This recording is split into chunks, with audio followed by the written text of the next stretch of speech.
Hi friends, welcome back to 5 star rating kitchen.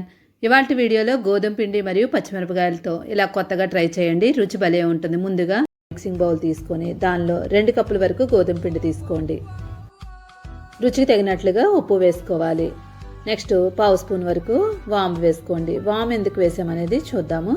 ఇప్పుడు 1 spoon వరకు నూనె వేసుకొని ఈ పిండి అంతటికి కూడా నూనె అంతా బాగా పట్టేలాగా బాగా కలిపేసుకోండి. ఒక 2-3 నిమిషాల పాటు మొత్తం అంతా బాగా పట్టేసిన తర్వాత చూడండి, మనం చేత్తో పట్టుకుంటే ఇలాగ ఉండలాగా అవ్వాలి. అప్పటి వరకు కలుపుకోవాలి. ఇప్పుడు ఇలా కలుపుకున్నాం కదా, ఇప్పుడు దీనిలో కొంచెం కొంచెం నీళ్లు వేసుకుంటూ చపాతీ పిండిలా కలుపుకోవాలి. చపాతీ కలిపినప్పుడు ఎప్పుడైనా కానీ మనం మెత్తగా ఉండేలా కలుపుకోవాలి. అప్పుడే మనకి చపాతీలు అనేవి మెత్తగా వస్తాయి. కొంచెం పలచగా చేసుకున్నట్లయితే మనకి చపాతీలు మెత్తగా వస్తాయి. అలాగే ఇవి కూడా మనం మెత్తగా అయ్యే వరకు కలిపేసుకోండి. కలిపిన తర్వాత పిండి చూడండి చాలా సాఫ్ట్గా ఉండాలి. ఇప్పుడు మూత పెట్టి ఒక 10 నిమిషాలు పక్కన పెట్టేసుకోండి. ఇప్పుడు పొయ్యి మీద ఒక కడాయి పెట్టుకొని 1 స్పూన్ వరకు నూనె వేసుకోవాలి. నూనె బాగా వేడైన తర్వాత దీనిలో ఒక 1/2 స్పూను జీలకర్ర వేసుకోండి. పావు స్పూను ఆవాలు వేసుకోవాలి. 1/2 స్పూన్ వరకు సోంపు వేసుకోండి. తర్వాత పావు స్పూను వాము వేసుకోండి. శనగపిండికి వాము వేసుకున్నట్లయితే మనకి అరుగుదల అనేది ఉంటుందన్నమాట. కంపల్సరీ శనగపిండి తీసుకుంటున్నాం కాబట్టి వాము తీసుకోండి. కరివేపాకు వేసుకొని బాగా వేయించేసుకోండి. ఇది వేగిన తర్వాత పచ్చిమిరపకాయలని చిన్న ముక్కల కింద కట్ చేసుకున్నవి వేసుకోండి. ఇక్కడ కొలత ప్రకారం తీసుకోవాలి. కట్ చేసుకున్న పచ్చిమిరపకాయలని 1 కప్పు వరకు తీసుకున్నాను. ఇప్పుడు మనం వీటిని 2-3 నిమిషాల పాటు బాగా వేయించుకోండి. ఇవి బాగా వేగిన తర్వాత ఏ కప్పుతో అయితే మనం పచ్చిమిరపకాయ ముక్కలు తీసుకున్నామో అదే కప్పుతో 1/2 కప్పు వరకు శనగపిండి తీసుకోవాలి. కంపల్సరీ కొలత ప్రకారం తీసుకోండి, లేదంటే పచ్చిమిరపకాయలు కారంగా ఉంటాయి కాబట్టి శనగపిండి కొలత తప్పినట్లయితే కనుక కారం ఎక్కువ అవుతుంది. 1/2 కప్పు ఇది తీసుకున్నాం కదా, పచ్చివాసన పోయే వరకు వేయించేసుకోండి. ఇది వేగిన తర్వాత దీనిలో ఒక పావు స్పూన్ వరకు పసుపు వేసుకోండి. తర్వాత రుచికి తగినట్లుగా ఉప్పు వేసుకోవాలి. కారం ఉంటుంది కాబట్టి కొంచెం ఉప్పు ఎక్కువే పడుతుంది, చూసి వేసుకోండి. ఇప్పుడు మొత్తం అంతా 1 నిమిషం పాటు బాగా వేయించేసుకోండి. ఎక్కువ వేయించుకున్నా కూడా మనకి శనగపిండి మాడిపోద్ది. ఇప్పుడు కొంచెం నీళ్లు చిలకరించుకోండి. ఇక్కడ శనగపిండి మనకి పచ్చివాసన ఎక్కడైనా ఉన్నట్లయితే కనుక పోద్ది. మరీ ఎక్కువ నీళ్లు వేసుకున్నా మనకి గ్రేవీలాగా అయిపోద్ది. ఇక్కడ మనకి కొంచెం డ్రైగానే ఉండాలి.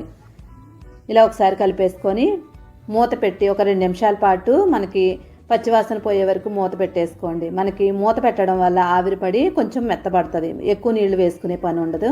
మూత పెట్టి 2 నిమిషాలు లో ఫ్లేమ్ మీద పెట్టుకోండి. 2 నిమిషాల తర్వాత మళ్ళీ ఒకసారి బాగా కలిపేసుకోండి. ఎక్కడ నీళ్ళు అనేది లేకుండా డ్రైగా అయిపోయేలాగా కలిపేసుకోండి. ఇలా అయిన తర్వాత ఇప్పుడు దీనిలో ఒక 1/2 స్పూను ధనియాల పొడి, ఒక పావు స్పూన్ వరకు జీలకర్ర పొడి వేసుకోండి.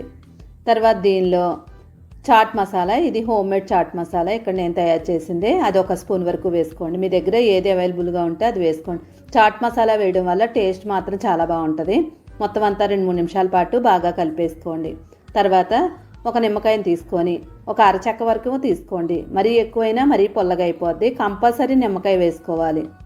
మీ దగ్గర ఆమ్చూర్ పౌడర్ ఉంటే కనుక ఒక 1/2 స్పూన్ వేసుకోండి సరిపోద్ది. నిమ్మకాయ లేనట్లయితే, నిమ్మకాయ ఉన్నట్లయితే నిమ్మకాయ వేసుకోండి.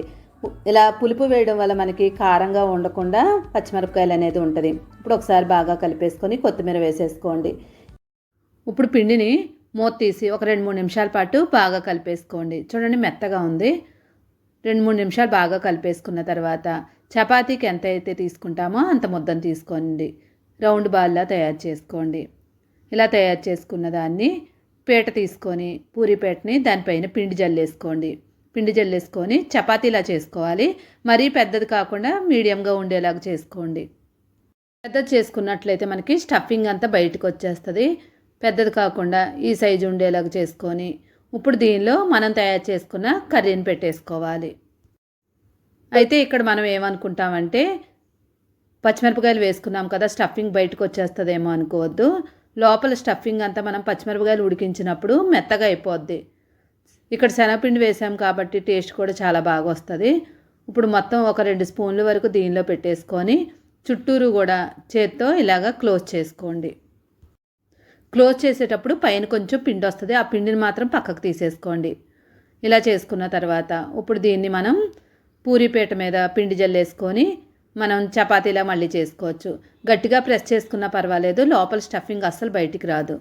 నార్మల్గా అయితే మనం ఆలూ పరాటా చేసుకున్నప్పుడు మనం స్టఫింగ్ బయటకు వస్తుందేమో అని పైన ప్రెస్ చేస్తూ ఉంటాం, కానీ దీన్ని గట్టిగా ప్రెస్ చేసిన స్టఫింగ్ అస్సలు బయటికి రాదు. ఇప్పుడు రేకు పెట్టేసుకొని పొయ్యి మీద రేకు కాలిన తర్వాత దీన్ని వేసేసుకొని అటు ఇటు కూడా ఆయిల్ కానీ లేదంటే బటర్ కానీ మీకు ఏది నచ్చితే అది వేసుకోండి.